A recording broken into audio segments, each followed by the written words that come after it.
ವೀಕ್ಷಕರೇ, ಯಾವುದೇ ರೀತಿಯ ಕಷ್ಟಗಳಾಗಿರ್ಬೋದು, ಯಾವುದೇ ರೀತಿಯ ಸಮಸ್ಯೆಗಳಾಗಿರ್ಬೋದು, ನಿಮಗಿರುವಂತಹ ಒಂದು ಪರಿಹಾರ ಅಂತ ಅಂದರೆ ನಿಮ್ಮ ಸ್ಕ್ರೀನ್ ಮೇಲೆ ಡಿಸ್ಪ್ಲೇ ಆಗ್ತಿರುವಂತಹ ನಂಬರ್. ಈ ನಂಬರ್ಗೆ ಕರೆ ಮಾಡಿದ್ರೆ ನಿಮಗಿರುವಂತಹ ಎಲ್ಲ ಸಮಸ್ಯೆಗಳಿಗೆ ಪರಿಹಾರ ಸಿಗ್ತಾ ಹೋಗುತ್ತೆ. ಯಾವುದೇ ರೀತಿಯ ಸಮಸ್ಯೆಗಳಾಗಿರ್ಬೋದು, ಪ್ರತಿಯೊಂದು ಸಮಸ್ಯೆಗೂ ನಿಮಗಿರುವಂತಹ ಒಂದು ನೇರವಾದಂತಹ ಪರಿಹಾರ ಅಂತ ಅಂದರೆ ನಿಮ್ಮ ಸ್ಕ್ರೀನ್ ಮೇಲೆ ಡಿಸ್ಪ್ಲೇ ಆಗ್ತಿರುವಂತಹ 9743554266 ಈ ಸಂಖ್ಯೆಗೆ ಕರೆ ಮಾಡಿ ನಿಮ್ಮೆಲ್ಲ ಸಮಸ್ಯೆಗಳಿಗೆ ಪರಿಹಾರ ಪಡ್ಕೊಳ್ಳಿ. ಗುರುಮಾತಾ, ಇನ್ನು ಕನ್ಯಾ ದೋಷದ ಬಗ್ಗೆ ತಿಳಿಸ್ಕೊಟ್ರಿ. ಅಂದರೆ ಯಾವ ರೀತಿ ಮನೇಲಿ ಹೆಣ್ಮಕ್ಳು ಇರಬೇಕು, ಅಪ್ಪ ಅಮ್ಮ ಯಾವ ರೀತಿ ಇರಬೇಕು, ಅಪ್ಪ ಅಮ್ಮ ಮಕ್ಕಳ ಜೊತೆ ಯಾವ ರೀತಿ ಇದ್ದರೆ ಎಲ್ಲವೂ ಸಹ ಸರಿಯಾಗುತ್ತೆ. ಇನ್ನು ಅದೇ ರೀತಿಯಾಗಿ ಕನ್ಯಾ ದೋಷಕ್ಕೆ ಮುಖ್ಯವಾದಂತಹ ಕಾರಣ ಏನು, ಇವೆಲ್ಲವನ್ನು ಸಹ ತಿಳಿಸ್ಕೊಡ್ತಾ ಹೋದ್ರಿ. ಇನ್ನು ದೋಷದಲ್ಲಿ ಮತ್ತೊಂದು ವಿಭಿನ್ನವಾದಂತಹ ದೋಷ ಅಂತಂದರೆ ಅದು ಸರ್ಪದೋಷ ಮತ್ತು ನಾಗದೋಷ. ಸರ್ಪ ಮತ್ತು ನಾಗದೋಷ ಎರಡೂ ಒಂದೇ ಅನ್ನುವಂತಹ ಒಂದು ಮಾತಿದೆ. ಆದರೆ ಇಲ್ಲಿ ಕಂಡುಬರೋದು ಸರ್ಪನೇ ಬೇರೆ, ನಾಗದೋಷನೇ ಬೇರೆ ಅಂತ ಈ ಹಿಂದೆನೂ ತಿಳಿಸ್ಕೊಟ್ಟಿದ್ರಿ. ಆದರೆ ಇಲ್ಲಿ ಸರ್ಪದೋಷಕ್ಕೆ ಮತ್ತು ನಾಗದೋಷಕ್ಕೆ ಇರುವಂತಹ ವ್ಯತ್ಯಾಸ ಏನು, ಮತ್ತು ಸರ್ಪದೋಷದಿಂದ ಕಾಡುವಂತಹ ಕಷ್ಟಗಳೇನು, ಮತ್ತು ನಾಗದೋಷದಿಂದ ಕಾಡುವಂತಹ ಸಮಸ್ಯೆಗಳೇನು? ನೋಡಿ, ಸರ್ಪದೋಷ ಅನ್ನೋಂಥದ್ದು ನಾವು ಯಾವುದೋ ಒಂದು ಜನ್ಮದಲ್ಲಿ, ಹೋದಂಥ ಜನ್ಮದಲ್ಲಾಗಿರಲಿ, ಯಾವುದೋ ಒಂದು ಜನ್ಮದಲ್ಲಿ ನಾವು ನಮ್ಮ ಜನ್ಮಗಳು ಹಾಗೇ 7 ಜನ್ಮ ಎತ್ತಿ ಎತ್ತಿ ಎತ್ತಿ ಬಂದಿರ್ತೀವಿ. ಆ ಜನ್ಮದಲ್ಲಿ ಯಾವುದೋ ಒಂದು ಜನ್ಮದಲ್ಲಿ ಸರ್ಪನ ನಾವು ಸಾಯಿಸಿರ್ಬೋದು, ಅಥವಾ ನಮಗೆ ಗೊತ್ತಿಲ್ದಿರ ಅದನ್ನು ತುಳಿದಿರ್ಬೋದು, ಅದು ಪ್ರಾಣ ಹೋಗಿರ್ಬೋದು, ಅಥವಾ ನಮ್ಮನೇಲಿ ಯಾವುದೋ ಒಂದು ಮೂಲೆಯಲ್ಲೇ ಇರೋ ಅಂಥದ್ದನ್ನು ಬೇರೆಯವ್ರನ್ನ ಕರ್ಕೊಬಂದು ಅದನ್ನು ನಾವು ಸಾಯಿಸೋಕ್ಕೆ ಹೇಳಿ ಅದನ್ನು ಸಾಯಿಸಿರ್ಬೋದು. ಈ ಥರ ನಾನಾ ರೀತಿಲಿ ಅದನ್ನು ಕಷ್ಟ ಕೊಟ್ಟಿರ್ತೀವಿ. ಯಾಕೆ ಅಂತಂದರೆ ಅದು ಯಾರು ಫಸ್ಟ್ ನೋಡಿರ್ತಾರೋ ಅವ್ರನ್ನ ಮಾತ್ರನೇ ಮನಸ್ಸಲ್ಲಿ ಇಟ್ಕೊಳ್ಳುತ್ತಂತೆ. ನೋಡಿ, ಇವಾಗ ನಾನು ಹೋಗಿ ನೋಡಿದ ತಕ್ಷಣ ಅದು ಕಿವಿ ಕೇಳಿಸಲ್ಲ, ಆದ್ರೂ ಸೂಕ್ಷ್ಮ ಜೀವಿ. ನೋಡಿ, ಆ ಕಿವಿ ಇಲ್ಲ ಅಂತಂದ್ರೂ ಸಹ ಸೂಕ್ಷ್ಮ ಜೀವಿ. ಅದು ನೋಡಿದ ತಕ್ಷಣ ಇವ್ರನ್ನೆಲ್ಲೋ ನಾನು ನೋಡಿದ್ದೀನಿ ಅಂತ ಹೇಳುತ್ತಂಥದ್ದು. ಅದಕ್ಕೋಸ್ಕರನೇ ಆವಿಗಿರೋ ಅಂಥ ಜ್ಞಾನಶಕ್ತಿ, ಜ್ಞಾಪಕ ಶಕ್ತಿ ಅದೇ ಥರ ಸೂಕ್ಷ್ಮ ಬೇರೆ ಯಾವ ಜೀವಕ್ಕೂ ಇರಲ್ಲ. ಅಷ್ಟೊಂದು ಸೂಕ್ಷ್ಮ ಜೀವಿ ಅದು. ಹಾಗಾಗಿ ಅದನ್ನು ನಮ್ಮನ್ನು ನೋಡಿದ ತಕ್ಷಣ ನಮ್ಮನ್ನು ರೆಕಾರ್ಡ್ ಮಾಡ್ಕೊಂಬಿಡುತ್ತಂತೆ. ನಮ್ಮ ನೆರಳಾಗಲಿ, ನಮ್ಮ ಸ್ಮೆಲ್ ಆಗಲಿ, ನಮ್ಮ ದೇಹದಲ್ಲಿ ಇರೋಂಥ ಒಂದು ಬೆವರಿನ ಸ್ಮೆಲ್ ಆಗಲಿ ಅದು ಜ್ಞಾನ ಇಟ್ಕೊಳ್ಳುತ್ತಂತೆ. ಯಾಕೆ ಅಂತಂದರೆ ಇವ್ರು ನನ್ನನ್ನು ನೋಡಿದ್ದೀನಿ, ಇವರು ಎಲ್ಲೋ ನನಗೆ ತೊಂದರೆ ಕೊಟ್ಟಿದ್ದಾರೆ ಅಂತ ಅದು ಜ್ಞಾಪಕದಿಂದ ಯೋಚನೆ ಮಾಡ್ತಾ ಇರುತ್ತಂತೆ. ಹಾಗಾಗಿ ಆ ಹಾವನ್ನು ನಾವೇನಾದರೂ ಡಿಸ್ಟರ್ಬೆನ್ಸ್ ಮಾಡಿ ಆ ಸರ್ಪನ ಏನೋ ಒಂದು ಮಾಡಿದರೆ ಆ ಖಂಡಿತ ಎಂಥದ್ದೇ ಹಾವಾಗಿರಲಿ, ಆದರೆ ಅದರಲ್ಲೂ ನಾಗರ ಹಾವು, ಕಪ್ಪು ನಾಗರ ಹಾವು, ಅದ್ರ ಮೇಲೆಲ್ಲ ನೋಡಿದ್ರೆ ನೀವು ನಾಗರವನ್ನ ನಾವು ಹೋಗಿ ನಾಗರಿಗೆ ಹಾಲು ತುಪ್ಪ ಹೆರಿವಾಗ ಸಹ ಅದನ್ನು ನೋಡಿದ ತಕ್ಷಣ ಅದನ್ನೇ ನೋಡಿ ನಾವು ತದ್ರೂಪವಾಗಿ ಎಲ್ಲೋ ನೋಡಿದ್ವಲ್ಲ ಅಂತ ಮನಸ್ಸಲ್ಲಿ ಬರುತ್ತಂತೆ. ಕಾರಣ ಏನು ಅಂತಂದರೆ ಅಷ್ಟು ನೀಟಾಗಿ ಇರುತ್ತಂಥದ್ದು, ನೋಡೋದಕ್ಕೇ ಒಂದು ಲಕ್ಷಣವಾಗಿ ಆ ಥರ ಇರುತ್ತಂತೆ. ಆ ಹಾವಿನಲ್ಲಿರೋ ರೂಪ ಏನು ಅಂತ ಅಂದರೆ ಆ ರೂಪನೇ ನಮಗೆ ಶಾಪವಾಗೂ ಸಹ ಚೇಂಜ್ ಆಗುತ್ತಂತೆ. ಕಾರಣ ಏನು ಅಂತ ಅಂದರೆ ಹೋದ ಜನ್ಮದಲ್ಲಿ ನಾನು ಅದನ್ನು ಪ್ರಾಣ ತೆಗೆದಿದ್ದೆ, ಆ ಪ್ರಾಣ ತೆಗೆದಿದ್ದು ಅದನ್ನು ನೆನೆಸ್ಕೊಳ್ಳುತ್ತಂತೆ. ಇವ್ರು ನನಗೆ ಈ ಥರ ಮಾಡಿದರು, ಇವ್ರನ್ನ ಸಾಧಾರಣವಾಗಿ ನಾನು ಬಿಡಬಾರ್ದು, ನನ್ನ ಶಾಪ ಅವ್ರಿಗೆ ಬಿಟ್ಟು ಆ ಶಾಪದಲ್ಲೇ ಅವ್ರನ್ನ ಅರಳಬೇಕು ಅಂತ ಹೇಳಿ ಆ ನಾಗಶಾಪನ ಬಿಟ್ಬಿಡುತ್ತೆ ಸರ್ಪದೋಷ. ಆ ಸರ್ಪದೋಷ ಬಿಟ್ಟ ಮೇಲೆ ಖಂಡಿತ ಅದು ಪರಿಹಾರ ಆಗೋದಕ್ಕೆ ಲೇಟ್ ಆಗುತ್ತೆ. ದೇಹ ಸಹ ಏನು ಅಂತ ಅಂದರೆ ದೇಹ ಯಾವಾಗ ನೋಡಿದ್ರೇನು ಸ್ವಲ್ಪ ಸರ್ಪ ರೂಪದಲ್ಲೇ ಇರೋ ಥರ ದೇಹ ಸಹ ಕಾಣುತ್ತಂತೆ. ಯಾಕೆ ಅಂತ ಅಂದರೆ ಆ ಸರ್ಪ ಶಾಪ ದೇಹನೂ ನಮ್ಮ ದೇಹದಲ್ಲಿ ಇರೋ ಅಂಥ ಅಂಗಾಂಗದಲ್ಲೂ ಸ್ವಲ್ಪ ಮಚ್ಚೆಗಳು ಬರೋ ಅಂಥದ್ದು. ಯಾಕೆ ಆ ಮಚ್ಚೆಗಳು ಬರುತ್ತೆ ಅಂತಂದರೆ ನಾನು ಮಾಡಿದ್ದೀನಾ ಇಲ್ವಾ ಅಂತ ಆ ದೇಹ ನೋಡುವಾಗಲೇ ಗೊತ್ತಾಗುತ್ತಂತೆ. ಅದಕ್ಕೆ ಯಾರು ಮಾಡಿದ್ರೇನೂ ಸರಿ ಆ ವಂಶದಲ್ಲಿ ಇವಾಗ ತಂದೆ ಮಾಡಿದ್ದಾನೆ ಅಂದರೆ ಮಕ್ಕಳಿಗೆ ಬಂದೇ ಬರುತ್ತಂತೆ. ಹೆಣ್ಮಕ್ಳಾಗಲಿ ಗಂಡು ಮಕ್ಕಳಾಗಲಿ ಖಂಡಿತ ಬರುತ್ತಂತೆ. ಯಾಕೆ ಅಂತಂದರೆ ಹೆಣ್ಮಕ್ಳಿಗೆ ಎಷ್ಟೋ ಜನಕ್ಕೆ ನನ್ನ ಹತ್ರ ಬಂದು ತೋರಿಸಿದರೆ ಕಾಲಲ್ಲೆಲ್ಲ ಮಚ್ಚೆ ಇರುತ್ತೆ, ಬೆನ್ನಲ್ಲೂ ಸಹ ಮಚ್ಚೆ ಇರುತ್ತೆ, ಅಮ್ಮ ಇದನ್ನು ಸರಿ ಮಾಡಿಕೊಡಿ ಅಂತ. ಖಂಡಿತ ಸರಿ ಆಗಲ್ಲ. ಯಾಕೆ ಸರಿ ಆಗುತ್ತೆ ಅಂದರೆ ಅದನ್ನು ಸುಬ್ರಹ್ಮಣ್ಯ ದೇವಸ್ಥಾನದಲ್ಲಿ ಹೋಗಿ ನಾವು ಘಾಟಿ ಸುಬ್ರಹ್ಮಣ್ಯದಲ್ಲಾಗಲಿ ಅಲ್ಲದು ಸುಬ್ರಹ್ಮಣ್ಯ ದೇವಸ್ಥಾನದಲ್ಲಿ ಆದಿ ಸುಬ್ರಹ್ಮಣ್ಯನಿಗಾಗಲಿ ಅಲ್ಲಿ ಹೋಗಿ ನಾವು ಪೂಜೆ ಮಾಡಿ ನಾವು ಯಾವ ರೀತಿ ಎಲ್ಲ ಪೂಜೆ ಮಾಡಿದ್ರೆ ಅದು ಹೋಗುತ್ತೋ ಅದೇ ರೀತಿ ಅಲ್ಲಿದ್ದು ನಾವು ಹೋಮ ಮಾಡಿಸಿ ಅದನ್ನು ಪೂಜೆನ 3 days ಅಲ್ಲಿದ್ದು ನದಿಲೇ ಸ್ನಾನ ಮಾಡಿ ಖಂಡಿತ ಅದನ್ನು ಹೋಗಿಸ್ಬೇಕು. ಆವಾಗಲೇ ಆ ಹುತ್ತದ ಮಣ್ಣನ್ನು ಕೊಡ್ತಾರೆ. ಆ ಹುತ್ತದ ಮಣ್ಣಲ್ಲಿ ಮೃತ್ತಿಕೆ ಅಂತ ಹೇಳ್ತಾರೆ. ಅದೇ ರೀತಿ ಹುತ್ತದ ಮಣ್ಣು ಅಂತ ಸಹ ಹೇಳ್ತಾರೆ. ಅದಕ್ಕೆ ಮೃತ್ತಿಕೆ ಅಂತಲೇ ಮೋಸ್ಟ್ಲಿ ಹೇಳೋದು.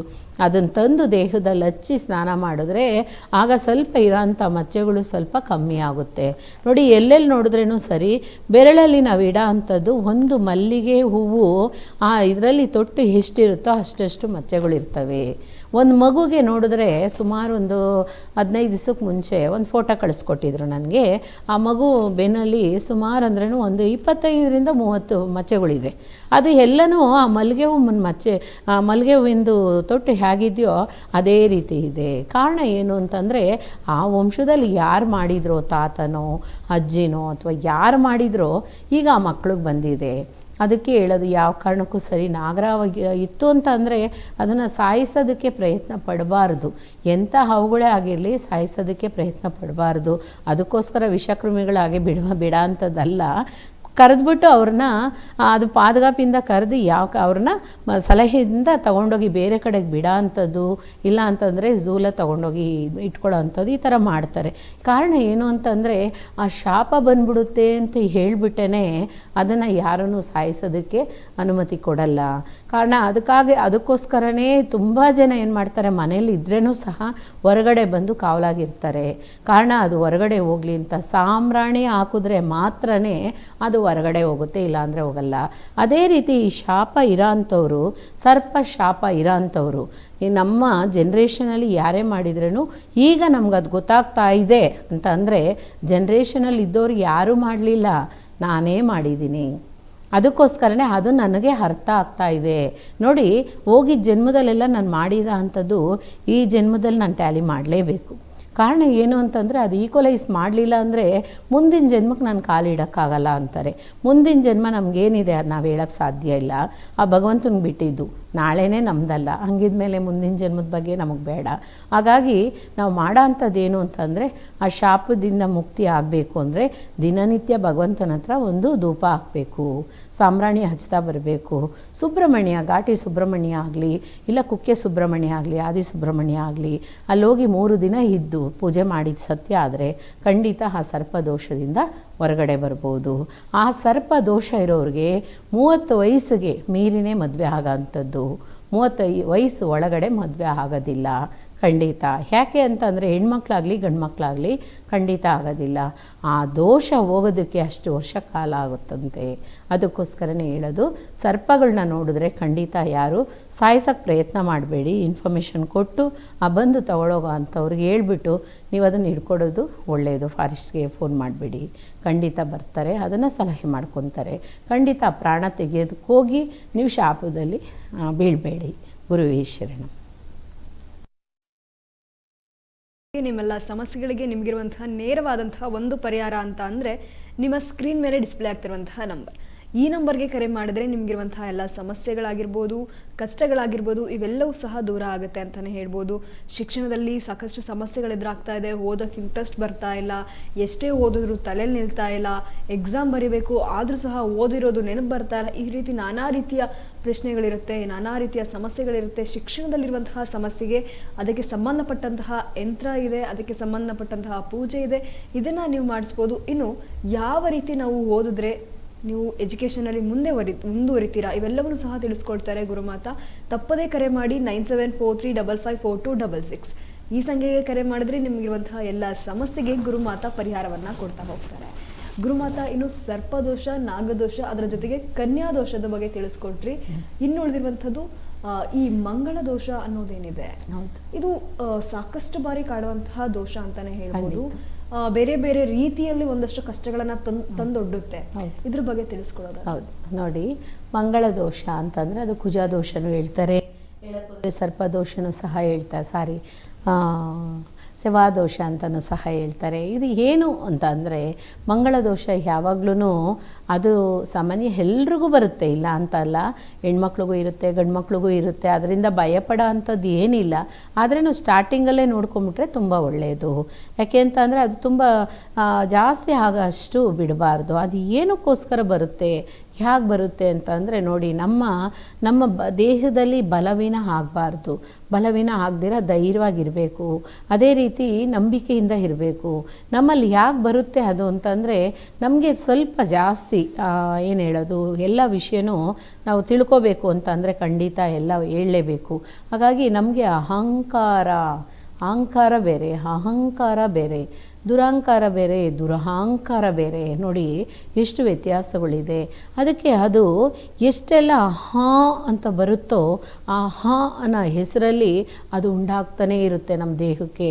ನೋಡಿ, ಅದು ಏನೆಲ್ಲ ಬೇಕೋ ಅದು ತಗೋತಾ ಇರುತ್ತೆ. ಇವಾಗ ಒಂದು ದೇಹದಲ್ಲಿ ನಮಗೇನು ಶಕ್ತಿ ಇಲ್ವೋ, ಇವಾಗ ನನಗೊಂದು ಬಿ ಪಿ ಇದೆ, ಒಂದು ಶುಗರ್ ಇದೆ, ಇಲ್ಲ ಏನೋ ಒಂದು ಹೆಲ್ತ್ ಇಶ್ಯೂಸ್ ಇದೆ ಅಂತಂದರೆ ಅದಕ್ಕೆ ಬೇಕಾದಷ್ಟು ಮೆಡಿಷನ್ ತೊಗೊಂಡ್ಬಿಟ್ಟೆ ಅಂದರೆ ಕರೆಕ್ಟ್ ಆಗಿಬಿಡುತ್ತೆ. ಅದನ್ನು ನಾವು ತೊಗೊಂಡಿರ ಬಿಟ್ವಿ ಅಂದರೆ ಜಾಸ್ತಿ ಆಗ್ತಾನೆ ಇರುತ್ತೆ. ಹಾಗಾಗಿ ಅದೇ ರೀತಿಯೇ ಅದು ನಮ್ಮಲ್ಲಿ ಇರೋಂಥದ್ದೇ ನಮಗೆ ಜಾಸ್ತಿ ಪಡಿಸೋದೇ ಅದು ಮಂಗಳ ದೋಷ. ಏನು ಮಂಗಳ ದೋಷ ಅಂತ ಅಂದರೆ ನಾನತ್ವ ಜಾಸ್ತಿ ಇರುತ್ತೆ. ಅದೇ ರೀತಿ ನಾನತ್ವ, ನಾನು ಮಾಡಲೇಬೇಕು, ನನ್ನಿಂದನೇ ಎಲ್ಲ, ನಾನಿಲ್ಲ ಅಂದರೆ ಏನೂ ಆಗಲ್ಲ, ನಾನಿದ್ರೇ ಅನ್ನೋದು ನಾನತ್ವ ಜಾಸ್ತಿ ಬೆಳ್ಕೊಳ್ತಾನೇ ಹೋಗ್ತಾ ಇರುತ್ತೆ. ಅದೇ ರೀತಿ ಏನು ನೋಡಿದ್ರೇನೋ ಆಸೆ ಪಡೋ ಅಂಥದ್ದು, ಎಂಥವ್ರು ನೋಡಿದ್ರೇನೋ ಆಸೆ ಪಡೋ ಅಂಥದ್ದು. ಇವ್ರು ಈ ಥರ ಇದ್ದಾರೆ, ನಾವು ಈ ಥರ ಇರೋಕ್ಕಾಗಲಿಲ್ಲ, ಅವರು ಆಗಿದ್ದಾರೆ, ಆ ಥರ ನಾನು ಇರೋಕ್ಕಾಗಲಿಲ್ಲ. ಈ ಥರ ದೋಷಗಳು ಎಲ್ಲನೂ ನಾವು ಇಷ್ಟಪಡೋ ಅಂಥದ್ದು ಅದೆಲ್ಲನೂ ಸೇರಿ ಏನಾಗುತ್ತೆ, ದೋಷದಲ್ಲಿ ಸ್ಟಾರ್ಟ್ ಆಗಿಬಿಡುತ್ತೆ. ಆದಾಗ ಏನಾಗುತ್ತೆ, ಅದನ್ನು ಕಂಟ್ರೋಲ್ ಮಾಡ್ಕೊಳ್ಳೋಕೆ ಶಕ್ತಿ ಇರಲ್ಲ. ನೋಡಿ, ಅವ್ರಿಗೆ ಒಂದು ಮದುವೆ ಮಾಡೋದಕ್ಕೆ ಲೇಟ್ ಆಯಿತು ಅಂತಂದ್ರೂ ಸಹ ಆ ದೋಷನೇ. ಆ ಮಂಗಳ ದೋಷ ಇರೋರಿಗೆ ಆದರೆ ಆ ಮಂಗಳ ದೋಷ ಇರೋರಿಗೆ ಮಂಗಳನಿಂದನೇ ಎಲ್ಲ ಒಳ್ಳೆಯದಾಗುತ್ತೆ ಖಂಡಿತವಾಗಿ. ಅದರಲ್ಲೂ ಮಂಗಳವಾರ ಹುಟ್ಟಿದ್ರು ಅಂದರೆ ಖಂಡಿತ ಶ್ರೇಷ್ಠ. ಎಷ್ಟೇ ಲೇಟ್ ಆದ್ರೂ ಅನುಕೂಲತೆ ಆಗುತ್ತೆ, ಲೇಟ್ ಆದ್ರೂ ಸಹ ಲೈಫಲ್ಲಿ ಚೆನ್ನಾಗಿರ್ತಾರೆ. ಕಾರಣ ಏನು ಅಂತಂದರೆ ಆ ಮಂಗಳ ಗ್ರಹದಿಂದ ಎಷ್ಟೆಲ್ಲ ಮಂಗಳ ದೋಷದಿಂದ ಎಷ್ಟೆಲ್ಲ ಕಷ್ಟಪಟ್ಟಿರ್ತಾರೋ ಅಷ್ಟೇ ಒಂದು ಒಳ್ಳೆಯದಾಗುತ್ತೆ ಅವ್ರುಗಳಿಗೆ. ಕಾರಣ ಒಂದು ಸ್ವಲ್ಪ ಇರುತ್ತೆ, ಸ್ವಲ್ಪ ಜಾಸ್ತಿ ಇರುತ್ತೆ. 1ನೇ ಪಾದ, 2ನೇ ಪಾದ, 3ನೇ ಪಾದ, 4ನೇ ಪಾದ ಈ ಥರ ಎಲ್ಲ ಹೇಳ್ತಾ ಹೋಗ್ಬೋದು. ಆದರೆ ಅದರಲ್ಲಿ ಎಷ್ಟಿದೆ ಅನ್ನೋದು ಗೊತ್ತಾಯಿತು ಅಂತಂದರೆ ಅದಕ್ಕೆ ಅಡ್ಜಸ್ಟ್ ಆಗೋ ಥರ ದೋಷನ ಪರಿಹಾರ ಮಾಡಿಕೊಳ್ಳಲೇಬೇಕು. ಕಾರಣ ಹೆಂಗೆ, ಎಲ್ಲಿ ಹೋಗಿ ನಾವು ಮಾಡ್ಕೊಳ್ಳೋದು ಅಂತಂದರೆ ನಮ್ಮ ಸುಬ್ರಹ್ಮಣ್ಯಕ್ಕೆ ಹೋಗ್ಬೋದು, ಇಲ್ಲ ಅಂತಂದರೆ ತಮಿಳ್ನಾಡಲ್ಲಿ ಪಳನಿಲೇ ಹೋಗ್ಬೋದು. ಪಳನಿಲಿ ಏನಕ್ಕೋಸ್ಕರ ಹೋಗಬೇಕು ಅಂತ ಅಂದರೆ ನೋಡಿ, ಮುರುಘಾ ಸುಬ್ರಹ್ಮಣ್ಯ ಆ ಗ್ರಹ ಮಂಗಳ ಗ್ರಹದಲ್ಲಿ ಯಾವಾಗಲೂ ಆಟ ಆಡ್ತಾರಂತೆ. ಕಾರಣ ಏನು ಅಂದರೆ ಆ ಬೆಟ್ಟದಿಂದ ಕೈ ಮೇಲೆ ತೂಕಿದ್ರು ಅಂದರೆ ಸಾಕು, ಆ ಗ್ರಹನ ಟಚ್ ಮಾಡ್ತಾರಂತೆ. ಹಾಗಾಗಿ ಅಷ್ಟೊಂದು ವಿಶೇಷತೆ ಹೇಳ್ತಾರಲ್ಲಿ. ಕಾರಣ ಆ ಭಗವಂತನಿಗೆ ಅಲ್ಲಿ ಕೊಟ್ಟಿರೋ ಅಂಥದ್ದು ಏನು, ಆ ಪಳನಿಲಿ ಏನಕ್ಕೋಸ್ಕರ ಹೋಗಬೇಕು ಅಂದರೆ ಒಂದು ಪೌರ್ಣಮಿ ದಿವಸ ಹೋಗಬೇಕು. ಆ ಗ್ರಹ ಹೆಂಗೆ ಬಂತು ನಮಗೆ, ನಮ್ಮ ದೇಹದಲ್ಲಿ ಏನಾಗುತ್ತೆ ಅಂದರೆ ನೋಡಿ, ಆ ದೇಹದಲ್ಲಿ ಆಗ ಅಂಥದ್ದು ಮಂಗಳ ಗ್ರಹ. ಯಾಕೆ ಮಂಗಳ ದೋಷ, ಯಾಕೆ ಕುಜ ದೋಷ, ಸೆವಾದೋಷ ಅಂತೀವಿ. ಅವ್ರಿಗೆ ಸ್ವಲ್ಪ ನಾನತ್ವ ಜಾಸ್ತಿ ಇರುತ್ತೆ. ಎಲ್ಲ ಕೆಲಸನೂ ನಾನೇ ಮಾಡ್ಬೋದು ಅನ್ನೋ ನಂಬಿಕೆ, ದೃಢವಾಗಿದ್ದ ನಂಬಿಕೆ ಇಟ್ಕೊತಾರೆ. ಆದರೆ ಜಾಸ್ತಿ ಬಂದು ಅವರಲ್ಲಿರೋ ಅಂಥದ್ದು ಎಲ್ಲನೂ ಕನ್ಫ್ಯೂಸೇ. ನಂಬಿಕೆ ಇಟ್ಕೊತಾರೆ, ಕನ್ಫ್ಯೂಸ್ ಆಗಿರುತ್ತೆ ಎಲ್ಲನೂ. ಶ್ರೇಷ್ಠತೆಯಿಂದ ನಡೆಯಲ್ಲ. ಯಾಕೆ ಶ್ರೇಷ್ಠತೆಯಿಂದ ನಡೆಯಲ್ಲ ಅಂತ ಅಂದರೆ ಅವರಲ್ಲಿರೋ ಉತ್ಪತ್ತಿ ಆಗ್ತಾ ಇರೋ ಅಂಥದ್ದು ದೇಹದಲ್ಲಿ, ಆರೋಗ್ಯದಲ್ಲಿ ಉತ್ಪತ್ತಿ ಆಗೋ ಅಂಥದ್ದು ಸಹ ಸೆವಾದೋಷದಲ್ಲೇ ಹೋಗುತ್ತೆ. ಯಾಕದು ದೋಷದಲ್ಲಿ ಹೋಗುತ್ತೆ ಅಂತ ಅಂದರೆ ಅದನ್ನು ಸರಿಪಡಿಸಲೇಬೇಕು. ಆ ದೋಷ ಹೆಂಗೆ ಅಂತ ಅಂದರೆ ಉತ್ಪತ್ತಿ ಆಗೋಂಥದ್ದು ಎಲ್ಲನೂ ಸ್ವಲ್ಪ ಜಾಸ್ತಿನೇ ಇರುತ್ತೆ. ಆಸೆ ಆಗಲಿ, ಆಕಾಂಕ್ಷೆಗಳಾಗಲಿ ಜಾಸ್ತಿ ಆಗಿರುತ್ತೆ. ಹಾಗಾಗಿ ಅದನ್ನು ಕಮ್ಮಿ ಮಾಡಬೇಕು. ಅದಕ್ಕೆ ಹೇಳೋದು, ಒಂದು ಗಂಡು ಮಗ ಇದ್ದಾನೆ, ಅವನಿಗೆ ಮಂಗಳ ದೋಷ ಇದೆ ಅಂತ ಅಂದರೆ ಅದೇ ಆಪೋಸಿಟಲ್ಲಿ ಇರೋ ಅಂಥವ್ನಿಗೂ ಹೆಣ್ಮಗಿಗೂ ಆ ಮಂಗಳ ದೋಷ ಇರೋರನ್ನೇ ಕೊಟ್ಟು ಮದುವೆ ಮಾಡೋ ಅಂಥದ್ದು. ಗುರುವೇ ಶರಣಂ ಹೇಳ್ತಾ ಹೋಗ್ತೀನಿ.